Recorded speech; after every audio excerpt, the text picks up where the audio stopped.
Assalamualaikum warahmatullahi wabarakatuh. Selamat pagi anak-anak hebat. Bagaimana kabar kalian hari ini? Pastinya kabar semua baik-baik saja ya dan sehat selalu. Di sini kita akan belajar bersama di tema 2, subtema 1, mata pelajaran IPS dengan topik sumber daya alam. Kelas 4 MI Muhammadiyah 27 Surabaya. Sebelum kita memulai pembelajaran hari ini, yuk dipersiapkan alat tulisnya. Nah, di tema kali ini kita akan belajar bersama tentang sumber daya alam. Apa sih sumber daya alam itu?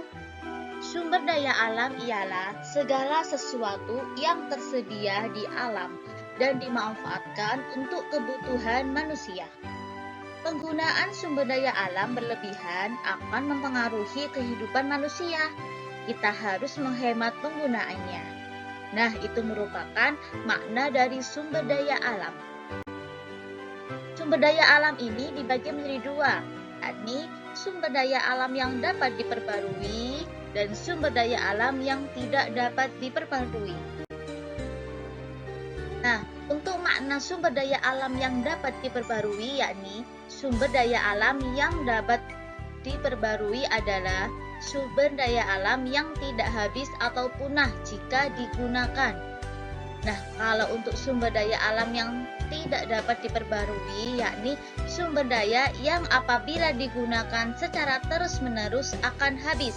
Biasanya sumber daya alam yang tidak dapat diperbarui berasal dari sisa makhluk hidup, hasil tambang, dan hasil galian.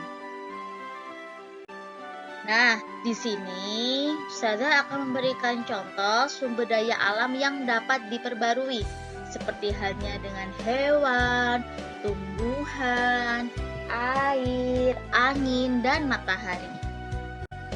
Nah, untuk selanjutnya yakni contoh sumber daya alam yang tidak dapat diperbarui seperti halnya dengan minyak bumi, batu bara, emas, besi, nikel, perak, dan timah. Nah, di sini terdapat perbedaan antara sumber daya alam yang dapat diperbarui dengan sumber daya alam yang tidak dapat diperbarui. Kalau sumber daya alam yang dapat diperbarui karena memang jumlah sumber daya alam tersebut sangat berlimpah.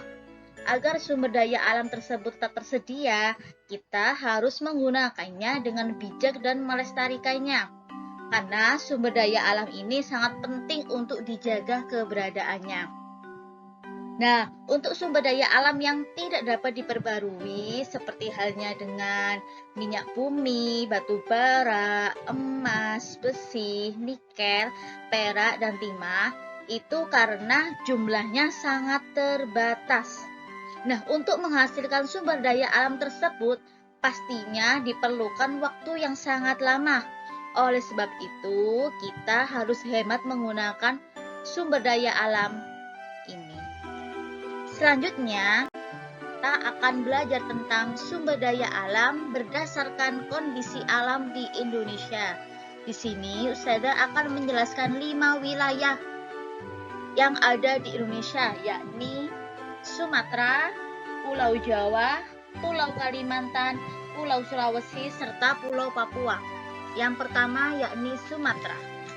Sumber daya alam di wilayah Sumatera yakni banyaknya pegunungan, budidaya kopi, lada, coklat, tembakau, karet, dan kelapa sawit. Selanjutnya, di Sumatera kaya akan hasil tambang seperti minyak bumi, batu bara, dan timah. Minyak bumi dan batu bara sendiri dimanfaatkan untuk bahan bakar. Selanjutnya yakni Pulau Jawa. Di Pulau Jawa memiliki pegunungan, dataran tinggi, dataran rendah, dan pantai. Daerah pegunungan dan dataran tinggi seperti halnya dengan teh, kopi, dan kinang. Untuk dataran rendah yakni persawahan yang tersubur di Indonesia. Serta yang terakhir yakni pesisir pantai. budidaya ikan laut, rumput laut, pertanian garam, serta penyemuran ikan asin. Selanjutnya yakni di Pulau Kalimantan. Sebagian besar berupa dataran rendah dengan hutan yang lebat.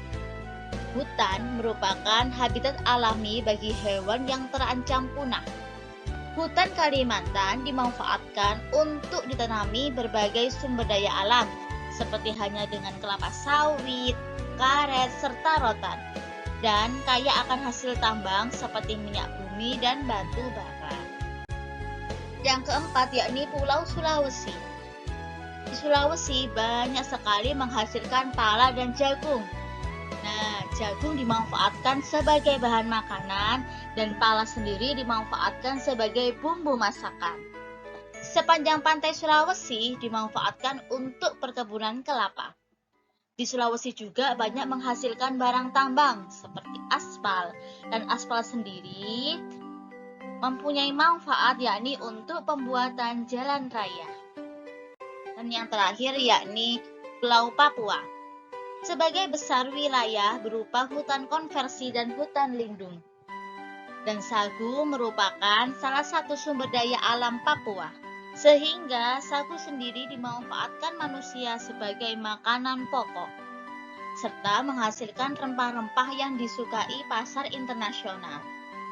Di Papua, hasil tambang sangat beragam, seperti halnya tembaga, emas, serta logam. Emas untuk bahan baku pembuatan mata uang dan perhiasan seperti anting, cincin, kalung, dan kelang.